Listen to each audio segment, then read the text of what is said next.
Maganda at mapagpalang araw sa ating lahat. Ako nga po pala si Alshed Ramalan. Ang parte ng paksa na aking tatalakayin ay patungkol sa mga estratehiya upang matandaan ang impormasyon. Una, maaaring idaan sa pagkanta o di kaya ay gumamit ng mga patterns upang maging gabay sa pagtanda sa mahahalagang impormasyon ng pag-aaral. Katulad na lamang ng nakikita nyo sa litrato. Ang isang halimbawa nito ay ang pagkanta natin sa English alphabet na kung saan kinakanta ito simula pa nung bata tayo upang mas lalong may tatak sa ating isipan. Pangalawa, ang paggamit ng highlighter o pangkulay sa mga mahahalagang impormasyon sa teksto ay makatutulong din upang matandaan ang mga mahahalagang impormasyon sa teksto. Katulad ng nakikita niyo sa litrato, ginagamit din ito ng mga kabataan o mag-aaral magpa hanggang ngayon upang mas lalong maintindihan o matandaan ang isang impormasyon. Pangatlo, ang aktibong gawain katulad ng paglalakad-lakad ay maaari ring makatulong. Sa pamamagitan ng paglalakad ay nakakatulong ito upang patuloy ang pagdaloy ng ating dugo sa ating utak nang sa gayon ay mas lalong na-exercise ang ating utak at mas lalong nating natatandaan ang mga bagay-bagay o impormasyon na dapat nating matandaan. Pang-apat, maaari rin nating iugnay ng mga mag-aaral ang mga impormasyon sa teksto sa mga mahahalagang personal na bagay sa mga mag-aaral o mananaliksik. Ang pag-uugnay ng impormasyon sa mga bagay katulad ng cellphone, bag, lapis, ballpen, bahay o kung ano pa mang mga bagay na maaaring iugnay sa impormasyon na dapat mong maintindihan, ito ay nakakatulong upang mas lalo mong matandaan ang mga impormasyon na dapat mong matandaan. At ang panghuli, makakatulong din sa pagtanda ng mga impormasyon ang paglalagay ng mga ilustrasyon at iba pang marka habang nagbabasa. Ang estratehiyang ito ay kadalasang ginagamit ng mga taong nais mag-take ng eligibility exam upang mas lalo nilang matandaan ang impormasyon na kailangan nilang matandaan sa pamamagitan ng paglalagay ng impormasyon sa mga ilustrasyon at ididikit sa dingding upang mas lalo itong matandaan. Ang susunod na ating tatalakayin ay patungkol sa konsepto ng pagbubuod.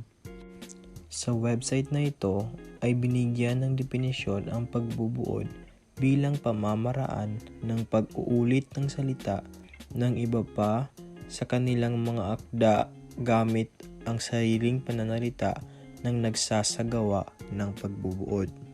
Ngunit sa kasamang palad, ang website na nakalagay sa impormasyong ito ay hindi gumagana. Ang mga sumusunod ay maaaring makatulong sa gawaing pagbubuod. Una, pagsasaalang-alang sa kapakinabangan ng maaaring idulot sa kapwa, kamag-aral at iba pa.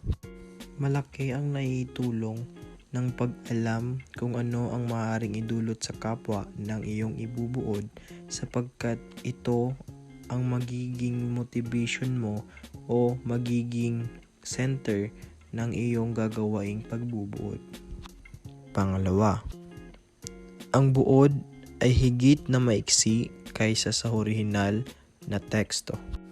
Alam naman ng lahat na ang summary o buod ay tiyak na mas maiksi kaysa sa orihinal na teksto. Sapagkat sa pagbubuod ay binibigyang diin ang sentro ng impormasyon. Pangatlo, ang isang maayos na buod ay nagtataglay ng kakayahang manghingkayat sa mga mananaliksik at magbabasa ng mahigit na mainam na basahin ang pinaiksing bersyon kaysa napakahabang orihinal. Malalaman mo kung ang iyong ginawang pagbubuod ay matagumpay, kung ito ay catchy o nanghingkayat o nakakahingkayat ng mga mananaliksik at magbabasa. Pang-apat, nararapat na mapagtagumpayan ng nagbubuod na mabigyan ng kagyat na ideya sa orihinal na bersyon ang mga sasangguni nito.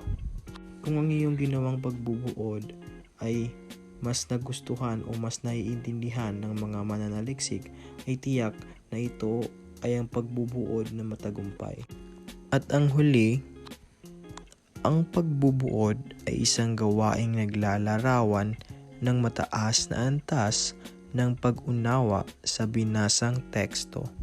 Sa pagbubuod ay dapat natiyak ka kung naunawaan mo na ba ng maayos ang teksto na gagawan mo ng buod, sapagkat sa iyong gagawing buod ay nararapat lamang na mabigyan mo ng mas klaro at mas naiintindihang impormasyon ang mga mananaliksik o mambabasa ng iyong gagawing buod. Tiyak na hindi magtatagumpay ang buod kung ang magbubuod ay hindi alam o hindi naunawaan ang tekstong gagawan ng buod. At doon na lamang po nagtatapos ang aking pag-uulat. Naway naintindihan ng lahat ang aking ulat ng klaro at marami kayong natutunan rito. Maraming salamat po at salamat sa pakikinig.